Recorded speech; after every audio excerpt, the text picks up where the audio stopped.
Thank you very much, Ben. And Ben and I were talking lengthily yesterday, and it was an amazing conversation. One of the things that I realized is his great love is education, and he was telling me things about education, and it was so right on, and it was so good, and it's such an important element for our country. And I said, Ben, congratulations. You just have to get involved with us with education, because our educational system in the United States, as you've heard from my speeches, we're ranked at the bottom of the pack worldwide, and yet we spend the most money per pupil, by far the most money. It's not even close. Second doesn't even exist. So Ben is going to get very much involved in that, and he's going to get very much involved in healthcare, where he's an expert. And even during the debates, I'd always know Ben, when it came to healthcare and talking about health, Ben was in really a class by himself. So it's such an honor to have Ben. He's a friend. He's become a friend, and I really appreciate the endorsement, Ben. Thank you. Absolutely. Thank you. Any questions, folks? Yes. Two questions. First of all, did you guys sort of gently or formally apologize to each other for some of the nasty things you said to each other on the trail? Yeah, it's politics. Yeah, it is politics. It's tough stuff. It's a tough business. I used to think real estate in Manhattan was tough. This is like, it's a tough business, this politics. A lot of things happen in politics that don't happen anywhere else. Yeah, so we understand that. Go ahead. Okay, and secondly, sort of the question always comes up in big endorsements.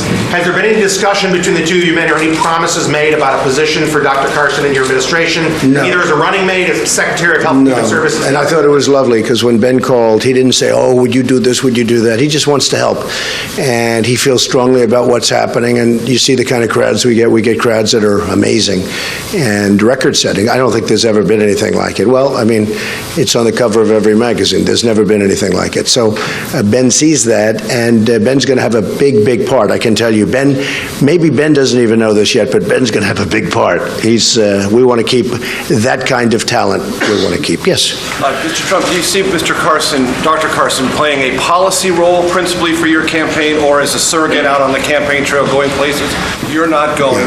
And when he says there are two Donald Trumps, do you agree with that characterization? And could you amplify on it? I probably do agree. I think there are two Donald Trumps. There's the public version, and people see that, and I don't know what they see exactly, but it seems to have worked over my lifetime. But it's probably different, I think, than the personal Donald Trump. I think Ben would say that. Ben said it very well today. So perhaps there are two Donald Trumps. But, well, I'm somebody that is a thinker. I'm a big thinker. And I have my ideas, and they're strong, and, typically they've worked out. And what I want to do is, the theme, and Ben alluded to it, the theme that I have for this entire campaign is Make America Great Again. That's what I want to do. Very simple. I want to make America great again. We have so many problems, whether it's military, whether it's trade, whether it's borders, whether it's terrorism. We have so many problems. The debt, you look at our debt, $19 trillion, going up to $21 trillion in a very short fashion. So we're going to straighten things out, and we're going to straighten them out correctly. Policy or politics for you? Dr. Carson's both. Dr. Carson is both, but he's going to be very much on policy. Ben was always very strong on policy, and he's going to be very much on policy. Mr. Trump. Yes, go Thank ahead. you, Mr. Trump. You've been talking a lot about unity on the campaign trail and in the debate last night. Can you fill us in on any outreach efforts you're making to Capitol Hill? And then I also wanted to ask you an Islamic State question after that. Yeah, we have been called by the biggest people in politics, not only Republican politics, but also the biggest people in Republican politics. And over the last couple of weeks, you saw Paul Ryan reached out, and terrific guy. I've always respected him. I've always liked him. And not necessarily agree on everything, because I'm very strong on borders and very strong on security. And I think Paul is, I think he's going to have his views, and I think probably certain things will change. But Paul Ryan reached out, and we had a great conversation, and many other people at the top level. I sort of get a kick. I see you covering one person who's saying Donald Trump must be stopped, and I talked to him 2 days before, and he's saying, Donald, we have to come together. We've been contacted by many of the biggest people in Republican politics. Congressional lawmakers as well, proactively. Well, I'm reaching out, but they're really reaching out to us because they see what's happening. We're getting millions and millions of people, additional people that the Republican Party has never had before. It's the biggest story. I said it said last night at the debate, it's the biggest story in politics is what's happening. We are having millions and millions of people come up and vote for the Republicans. They get out, they register Republican. I've had so many people tell me, I've never voted Republican in my life. I left the Democrats in order to register as a Republican so I could vote for you. Independents, Democrats, and you see it, we're up 65%, more than that. Millions of people more. And that's what I'm saying. The Republicans now want to embrace it. I mean, I see it. They want to embrace it, Tom. Then I also wanted to ask you about Islamic State quickly. Last night in the debate, you talked about potentially sending up to 30,000 American troops to the Middle East to fight Islamic We have to State. get rid of ISIS. That's more troops than George Bush sent to Afghanistan after 9/11. Let me tell you, we're going to get rid, and they're going to get back real soon. We have to get rid of ISIS. It's going to be up to the generals. We have to get rid of it, but the generals are going to be able to play their own game. I want to find out I have the right general. I want to find out we have the right general, Ben, right? We don't want to have the wrong general talking to us, but we're going to find the right general. We're going to find the right guy or person Should or the American woman. people be prepared potentially for a long war No, it's under going to be a Trump very quick. administration? It's going to be very quick. We're very powerful. We don't use our power. Yes. Mr. Trump, two questions. First, on the bearing the hatchet deal with you and Dr. Ben Carson, you mentioned politics is rough. Do you personally regret any of the things you said about Dr. Carson? Well, it's a funny thing. I was thinking about it yesterday, and because I have such respect for Ben. And if you notice, I mean, the CNN poll came out 49-15. How do you like that, Ben? He wouldn't have been happy. But if you notice, during this whole thing, nationally I'm talking about, because ultimately, you know, they say nationalism is important. Well, ultimately, I guess it's probably the most important. So CNN comes out 49 a couple of days ago, 49 for Trump and 15 for the two others. I think we're at 15. The one person that just kept sneaking up on me, I couldn't lose him, was Dr. Ben Carson. I could not lose that guy. And I was doing well, and, you know, Trump would be at 28 at that time. And I remember when it was 28, and Ben was 18, and then he was 19, and the next week it was like 22, and I said, whoa, what's this happening here? I don't like this, right? And then he was 24, and then I had a pretty good poll where I took a little lead in one. But then what happened is it was, I believe, NBC, Wall Street Journal, who always gives me bad polls, by the way, I have to tell you. I always have bad polls. Oh, thank you for the nice things you always say about me. You are so nice. Thank you. Sitting next to David. Okay? Thank you very much. Always so nice. Now she's going to be bad because she's embarrassed, but I just want to thank you. So Ben would always, like, he'd be there. And then we had one poll where Ben went ahead. It was the biggest story worldwide. I said, this guy is unbelievable. And so I started going after Ben. And it's politics. I mean, Ben understands that. And I was really impressed with the way he fought back, because he fought back with silence and strength. And I even comment on it. Somebody else would have gone, you know, they would have gone wild. He has great confidence in himself. And I was very, very impressed. And it is true. He's the one person, I use the expression, I couldn't lose him. I couldn't shake him. He did so well, and just go up, so steady, so solid. And I fought back, and I hit him hard. And which is politics, and Ben understands that, and he understood that because I talked to him about it yesterday. But he handled it with such dignity. I frankly thought it was amazing. I actually gained a lot of respect for him. Okay. So on that point, though, Mr. Trump, you talked about the two Donald Trumps, that there may be, Dr. Ben Carson brought that up. When you say things like, you know, I want to punch a protester in the face, or when you said the things about Dr. Ben Carson, is it just politics? Are you playing a character there? It's politics, and it's fact. Let me just tell you, we've had some violent people as protesters. You know, they're not just people saying, oh, these are people that punch. These are people that are violent people. I get the biggest crowds by far, not even a contest. And, you know, you people don't like to report it, but actually the one thing good about protesters is you have to go into these stadiums, these massive stadiums with 25 and 30,000 people, and you have to, at least you see, because the cameras never turn. Hey, Ben, the cameras never, ever turn and show the stadium. I always say turn and show how the stadium, they don't. But when there's a protester up in the corner, it's great because the cameras all turn. That's the only reason. Because, you know, it's a negative as opposed to a positive, so they turn. But we've had a couple that were really violent, and the particular one, when I said, like to bang them, that was a very vicious, you know, he was a guy who was swinging, very loud, and then started swinging at the audience. And you know what? The audience swung back. And I thought it was very, very appropriate. He was swinging, he was hitting people, and the audience hit back. And that's what we need, a little bit more of. Now, I'm not talking about just a protester. This was a guy who should not have been allowed to do what he did. And frankly, if you want to know the truth, the police were very, very restrained. The police have been amazing, but the police were very, very restrained. Okay, yes. Mr. Trump, did the RNC ever come to you, and I don't know if you know about the other candidates, but did they ever come to you and say this debate needs to be more civil? No, they didn't. If not, why do you think it was more civil? I just think it was time. It was time. It was very substantive last night. I said before, it was a very elegant debate. It was very substantive. It was, Ben came in and he said, that was really a very beautiful debate last night. It's gotten great reviews as a debate. I won't tell people that I won, even though I did win, let me just say. I refuse to say that. Time Magazine, 80. Slate, 84. Fox, 91% at Fox. I don't believe it.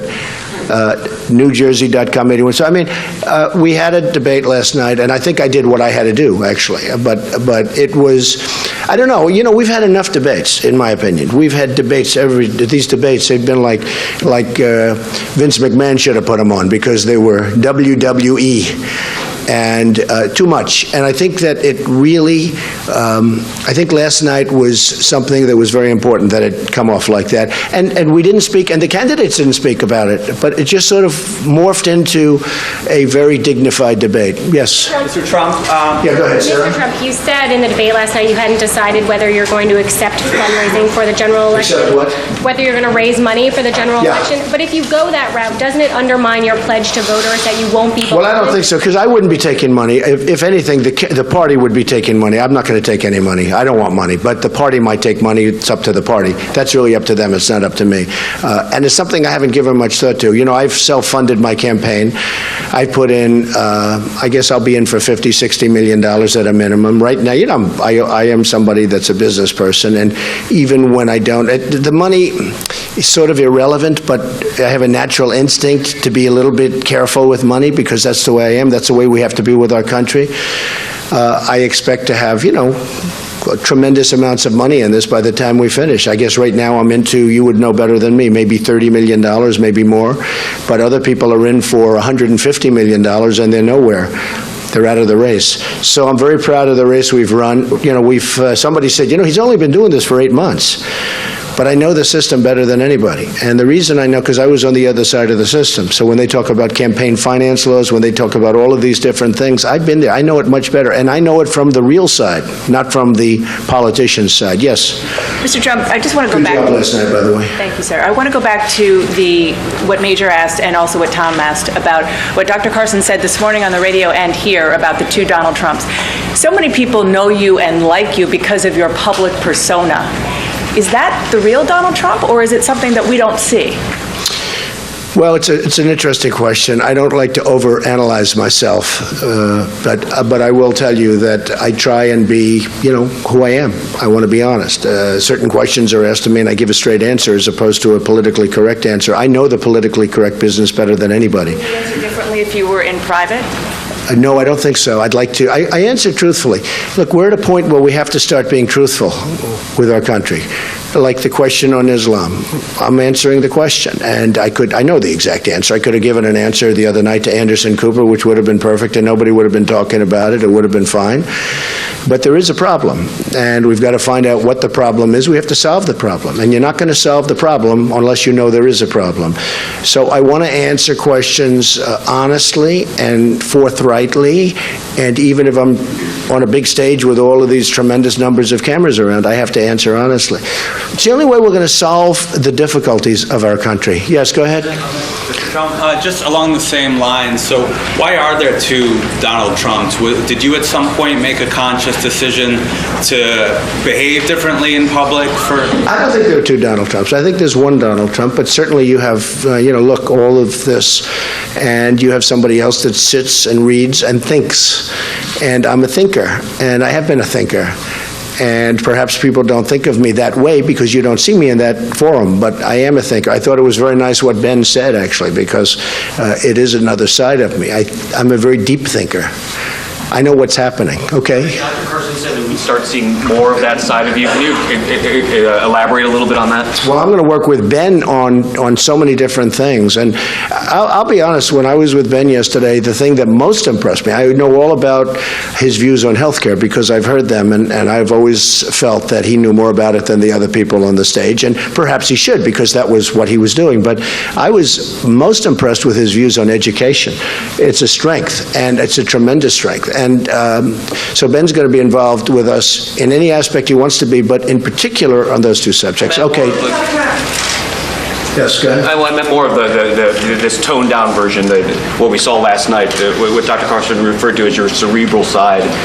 Do you plan to tone down your performances as it depends. You know, you can't say. I didn't go there as a toned-down person. I went, and whatever happens, happens. You have to be able to swing with the punches. And, you know, to be honest with you, I went there, I didn't know if I was going to be, if I was hit, I would have hit back.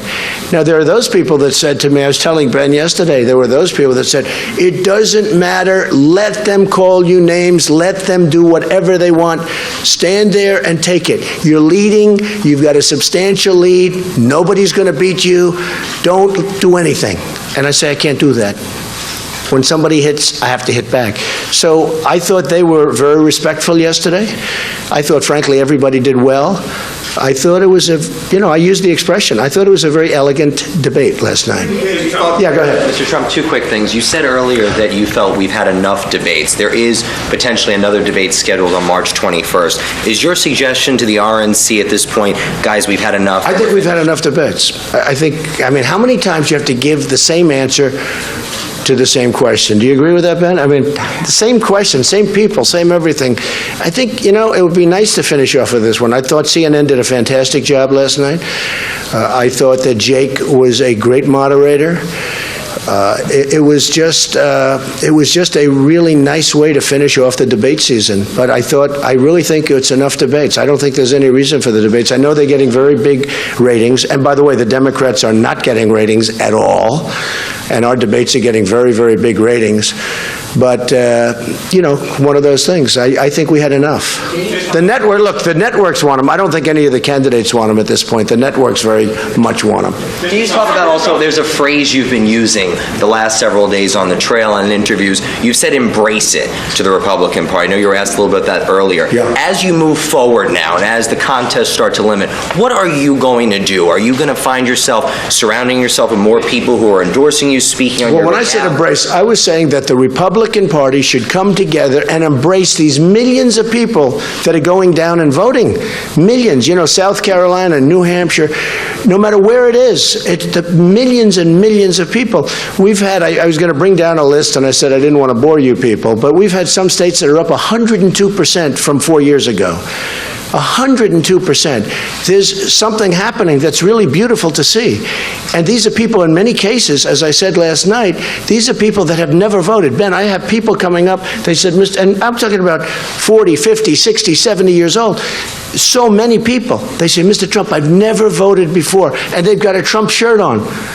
I mean, they never put a political shirt on in their lives. They weren't political people. They never had confidence in the people that they were voting for. They said, I have had literally, when I shake hands with people or when I sign autographs, people are saying, I've never voted before, Mr. Trump, but I am so proud to be voting. And some people go early voting. It's been an amazing thing. And what I said to the Republican Party, the establishment, if there is such a thing, I guess I used to be a member of the establishment 8 months ago, but if there is such a thing, I'm not sure that there is, but I said embrace it instead of fighting it, instead of fighting me like this, these people from Club for Growth. These are people that came to my office, they asked me for $1 million. I said, who are they? I don't even know who they are. They asked me for $1 million. And I said, well, let me think about it. Then I found out who they are, and I said, I'm not going to waste $1 million. Why would I give them $1 million? And as soon as I said that, they started doing negative ads. They went negative on me. If I would have given them $1 million, they wouldn't be doing negative ads. They're extortionists. They're extortionists. That's all they are. And I look on television, I see negative ads, which are all wrong. The ads are lies, by the way. But so that's what you have. We should embrace it. The Republican Party should grab this, and we will have a victory like the Republican Party has never had before. One of the things Ben and I were talking about, I will win Michigan. That's not in the playbook for the Republican Party. I think I have a chance to win New York. That's not in the playbook. Can you imagine if you win New York? You know, they always talk about the 6 states you have to win, the Florida, Virginia, you know, just go down the line, Pennsylvania, Ohio. You have to win certain states. If you lose one of them, it's over for the Republican Party. The fact is, structurally, it's much more difficult for somebody to get elected from the Republican Party. Everybody knows that. With me, I add a lot of states that aren't even in play for anybody else. I mean, I add all of the Rust Belt states. I own states that I will get states that are unbelievable, that are unthinkable for the Republican Party. And we should embrace it. All right, a couple more and we'll go on. Mr. Trump, you said Dr. Carson over there would be handling education for you. Here in Florida, a lot of people are angry about Common Core. It just came in a few years ago. But it's up to the states to handle that. So how would Dr. Carson do something about the issue that a lot of people have with Common Core? Well, Ben knows the education. He knows what's going on, and I'm personally very much opposed to Common Core. I like local education. Ben feels very much the same way. I think Ben is going to do a tremendous service for helping the states because, you know, we want to see it. There's great love in education, and when you circle those schools with the parents and the teachers and everything else, instead of some bureaucrat in Washington, you're going to do a lot better. Okay. Have you had any conversations with Senate Majority Leader Mitch McConnell? I have not yet. I'm sure I will, but I have not yet. I have not yet. What is your reaction to the news that Mitch McConnell has been advising vulnerable Senate Republicans on, you know, running away from you if you were the nominee? I'm sure that will change. Yeah. Mr. Trump, do you think that the Republican Party leadership, those that are in Washington right now, are disconnected from the Republican base, the electorate? Is that who you're seeing as maybe potentially dividing, uniting the electorate against the party leadership? It's true. There's a big disconnection between the so-called leadership. I don't even know what the leadership is. I can't define the leadership because nobody knows what it is. But there's a big disconnect between the so-called leadership and the people. But the people, to me, are much more important because they're the ones doing the voting. That's why I'm standing up here today and other people aren't. Why do you think there is a disconnect?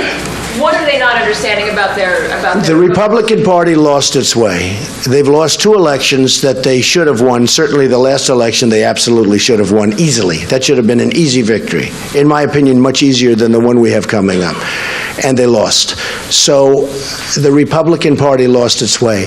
The Republican Party now, something has happened. To call it a miracle, call it whatever you want to do, but they're talking about it all over the world. It's the biggest story in all of politics. It's one of the big stories of the world. The millions and millions of people that are pouring into the Republican Party, not to the Democrats, to the Republican Party. And these are people that were disenfranchised. These are people that haven't had a pay increase in 20 years. These are people that have seen their jobs go to China and to Mexico and to Japan and to Vietnam and to every other country in the world but us. It's going to all end. It's going to end. What are you going to say Believe to me, it's going to end. What are you going to say to Democratic voters if you get to the general election? Democrats, what are you going to say to them? Well, one of the things we're going to do... So you win a place like Yeah, let me tell you about the Democratic voters, as you said. It's actually the Democrat voters. And I will tell you, one of the things we're going to do is we are going to get so many Democrats. That's already been proven. So many Democrats have come and signed registration forms for the primaries where they're voting for me. They left. They said they've never done this in their lives. You know, they had an expression, Democrats for Reagan, years ago. We're going to have Democrats for Trump, but it's going to be much bigger. We're going to get tremendous numbers of Democrats. I have people in Hollywood, friends of mine, saying, you know, everybody out there is voting for you, but they're not going to admit it. I say, why? Aren't you proud? No, because I have a tough stance on crime. I have a tough stance on borders. They all know I'm right, but they're liberal people. They don't want to admit it, but you know what? They're going to vote for Trump. Ted Cruz recently acknowledged that this would come down to the convention. If this does come down to a convention fight, what's your campaign doing? What are you doing to... Well, I think we'll do it without a convention. I hope we're going to do it without going down into the convention, without having a fight. But I do feel, and I said it strongly, whoever has the most delegates at the end of this trip should win. What are you doing to prepare for the possibility? Well, I'll prepare, but I'm hoping to prepare. We're going to have I think, look, Ohio should be great for me because they're losing tremendous numbers of jobs. You've seen what's happened with the coal industry in Ohio. I think I'll beat John Kasich. Yeah, I mean, John Kasich has been an absentee governor. He's been an absentee. He's been campaigning for the last. He lived in New Hampshire. In fact, Chris Christie said that absolutely John Kasich was there much more than him, which is true. And John Kasich then went, as you know, to other states, to different states, very big in South Carolina. He was there. He didn't win. Didn't win in New Hampshire, right? Didn't win in Michigan. He guaranteed Michigan. He said, I will win Michigan. And I thought he said, you could correct me if I'm wrong, but I thought he said, if I don't win Michigan, I'd drop out, because Michigan's his neighboring state. And I won Michigan in a landslide. And he was living there. So John has been, not really there. And John's got some innate problems. He's very much in favor of Trans-Pacific Partnership, TPP. That will be the destruction of Ohio. And now that the oil is down, Ohio got lucky because they struck oil. And the budget of Ohio went up more than any budget in the entire United States, higher than any budget. But they got lucky because oil was under their ground, as opposed to some states where they don't have the oil. Now that the prices of oil are down, Ohio's going to have a lot of problems. Okay, maybe one more, two more. Go ahead. Just to be clear, you're not going to be in Salt Lake City on March 21st for this next debate? I didn't know there was a next debate. I thought we had our next debate last night. No? They have yet another. Look, this has been a ratings bonanza. And I would do debates, frankly, if the networks agreed to give all of the money to the, let's say, to the wounded warriors or to the veterans. But the networks are making a fortune on these debates. The ratings for the debates are through the roof. But you know what? Can I be honest with you? I think it's time to end the debates. No, I didn't know about a debate in Salt Lake City. Yeah. Earlier, just to clarify, you said that you've been hearing mostly from Republicans like Paul Ryan, but have you personally reached out to anybody in the Republican Party, and do you think that's something... Well, I'd rather not say, but I've been hearing from virtually everybody in the Republican Party, and they're congratulating me, and they're saying we're going to get together. Do you think that's... They want to embrace it. Look, these are not stupid people. These are very smart people. They want to embrace it. What are they going to do? Take millions of these voters? Do you know that if you look at the polls, and people are telling me this every time, when I went to Nevada, which we won, and I went to, all of them, the people that work in the polling areas, they've been there for 20, 25 years, they love it, they do it, they're political people. Every single time I go, they say, Mr. Trump, we've never seen anything like this. You go to Nevada, they'd say, we'd stand here and the place would be empty all morning long, and now you'd have lines that are 5 blocks long. It's really been an amazing thing. Yes, ma'am, go ahead. Absolutely. So last night on the debate stage, you said that trade is one of the areas on which you diverge from the Republican Party. Right, very much so. A lot in the context of Ohio. So how would you say you differ on trade from Hillary Clinton? Well, Hillary's terrible on trade. First of all, she has no business instinct. She doesn't have the energy or the strength to get the right trade deals made. Let me tell you, you need strength, you need stamina, you need a lot to get these deals done. They come at you in waves. And to do these deals where they wrap them up and they put 12 countries in one, TPP as an example, I want individual trade deals with individual countries. Some deals we'll make that will be so good. Some countries treat us better than others. Some are worse. China will take advantage of TPP. It's not in it now, but believe me, they will come through the back door. They're watching it so closely. I have so many friends in China. I have great respect for China. I'm not angry at China. I'm angry at our people. We have a trade deficit with China this year, $500 billion. It's unsustainable. No, we're going to change our trade deals. We're going to make great deals. We're going to become a rich nation again. We cannot become a great nation until we become rich again. We can't afford Social Security. We can't afford anything. I'm going to save Social Security. There are so many things we can do. It's going to go quickly, too. Okay, yes. Can we ask a quick question to Dr. Carson just about your decision to endorse Mr. Trump over Senator Cruz? You did indicate earlier in the week that you were open to endorsing one of the two. So why not Senator Cruz? Well, first of all, we had a lot of excellent candidates. I think any of the 17 candidates who were running could have done a fine job. But one of the real factors for me is what will happen if we allow the political operatives to succeed in their endeavor to stop Donald Trump. I think it would fracture the party irreparably, and it would hand the election to the Democrats. and they would get 2 to 4 Supreme Court picks, and America would be forever changed. And that's the big picture. It's a very big picture. It's not about me. It's not about Mr. Trump. It's about America. Why not Senator Cruz, ultimately? Because I feel that Mr. Trump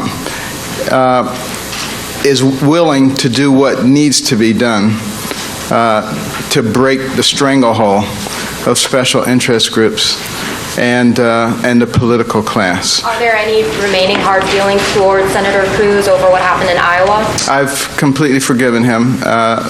That's a duty one has as a Christian. Dr. Carson, you said throughout your life God has led you to your most important decisions. This truly is an important decision. Did God lead you to Donald Trump? I prayed about it a lot, and I got a lot of indications. People calling me that I haven't talked to for a long time saying, I had this dream about you and Donald Trump. I mean, it's just an amazing thing. But, I also tend to think that the way God speaks to you is by giving you wisdom. And that wisdom says to me that if we allow this attempt to disrupt the will of the people to be successful, it will fracture the party in an irreparable way. And that will hand the election to people who I personally believe would destroy our country. And the reason I say that is because, Hillary Clinton was a great friend of Saul Alinsky. She was on a first-name basis with him when she was a student. Saul Alinsky wrote the book Rules for Radicals. And if you haven't read it, I recommend that you read it and see the kinds of things that are recommended to fundamentally change this nation from the great success that we have to a socialist country. And the dedication page of that book says, dedicated to Lucifer, the original radical who gained his own kingdom. I don't want anything to do with anything like that. Dr. Carson, you talked about burying the hatchet. Did you have any kind of conversation with Mr. Trump like that with Senator Ted Cruz, and did he ask you for your endorsement? He did not specifically ask for an endorsement, but he did apologize, said that, he wasn't really aware of what was going on. He didn't agree with it. Why Mr. Trump over Ted Cruz? Dr. Carson, you said just a week ago today at CPAC that you were endorsing We the People, and it sounds as if in that intervening time between then and now you've evolved, and the central focus, what I hear you saying is the effort to stop Donald Trump is what motivated you to endorse him. Is it Donald Trump's qualities for the presidency or this movement against him that puts you where you are right now? It's about we the people. We need to empower the people. That is not going to be done through politics as usual, be that Republican politics as usual or be that Democrat politics as usual. It requires somebody who's a bit of an iconoclast, but someone who has the ability to listen and to make wise decisions. Dr. Carson, do you think that, going back to what Mr. Trump said about embracing these people, you had a lot of evangelicals come out to a lot of rallies in Dayton when you were there, when I was there. Do you think that people will be representative of the American people, and do you think you can help bridge the gap with those evangelicals as well as with people of color now that you're endorsing Mr. Trump? Well, I hope that we can bridge the gap with everybody. All the policies that I have ever talked about, and Mr. Trump is going to be on board with this too. We talk about things that are good for everybody, not for this group or that group. The whole concept of picking and choosing winners and losers is something that I think is antithetical to what we believe, don't you? And that simply would not happen with the Trump administration. We would be looking at ways to do things that benefit all Americans, that create an equal playing field, equality of opportunity. That's what we're looking for. And that doesn't mean that we're not sensitive to people who are downtrodden. In fact, we're very sensitive to people who are downtrodden. And we'll be putting in place things that will allow those people to ascend. Many people have been placed in a position of dependency for generations. They don't even recognize what's going on. We have to change that. Dr. Carson, do you see a over of Latin American countries. What are you doing to reverse that situation? We are fighting in the Middle East, but they are now in our neighborhood. What we are doing to reverse the China influence and Russia influence in our neighborhood? Well, I'll let Mr. Trump answer that question. Dr. Carson, do you see a future for yourself in politics? And even if there were no promises made as part of this endorsement, would you be interested in serving in a potential Trump administration? Well, I'm interested in saving America. My concern is our posterity, all the people who are coming after us. And we are destroying any possibility of the American dream for them with the policies that we're doing. So I would be very interested in helping to achieve the goal of saving America and making it great. As part of a potential Trump Absolutely. administration. Dr. Carson, you talk about two Donald Trumps. Oh, Catherine, I didn't notice that was you. Nice to see you. You talk about two Donald Trumps, the one we see in public, the one we see in private. Does that worry you for the American voters? Should the voters know that second Donald Trump, and then as that relates to you, you and Mr. Trump have sparred on a number of issues, whether it's Muslim database, whether it's religion. Are we now seeing a second Dr. Carson with this endorsement? I don't think so. But my point being that there's a different persona. Some people have gotten the impression that Donald Trump is, this person who is not malleable, who does not have the ability to listen and to take information in and to make wise decisions. And that's not true. Now, you might get that impression from, looking at debates and looking at some of the public appearances, but he's much more cerebral than that, and a much more reasonable person than comes across. But as you well know, because you've heard me talk about it a lot, the media, they're very skillful at painting people certain ways, and it may not be who that person is at all. And that person can spend all of their time trying to change the media, or they can just move ahead. And I think he's decided he's just going to move ahead and focus the attention on the American people, not so much on the media. I think that's the right way to do it. Will you be campaigning with Mr. Trump? Will you be hitting the campaign trail with him? We will do some campaigning together, absolutely. And you said you would be interested in... And the last question? You said you would be interested in being a part of a potential Donald Trump administration. Have you been promised a running mate slot or a VP slot in exchange for this endorsement? We have not talked specifically about a role other than being involved in helping formulate policies and trying to make America great. That's the real key. And as was said by many, it is great, but it is nowhere near as great as it can be. And a lot of the things that are in place and that have been in place and growing over the last few decades have led us to a place of incredible stagnation. We don't need to be there. And if we once again begin to embrace those policies that will create the atmosphere for entrepreneurial risk-taking and capital investment, you will see an explosion like nothing you've ever seen before. We simply haven't been doing that. I don't think it's going to be that hard, and I don't think Mr. Trump thinks it's going to be that hard either. So thank you all very much. Thank you very much. Great honor. And go outside. We have coffee and drinks. Enjoy yourselves. Thank you.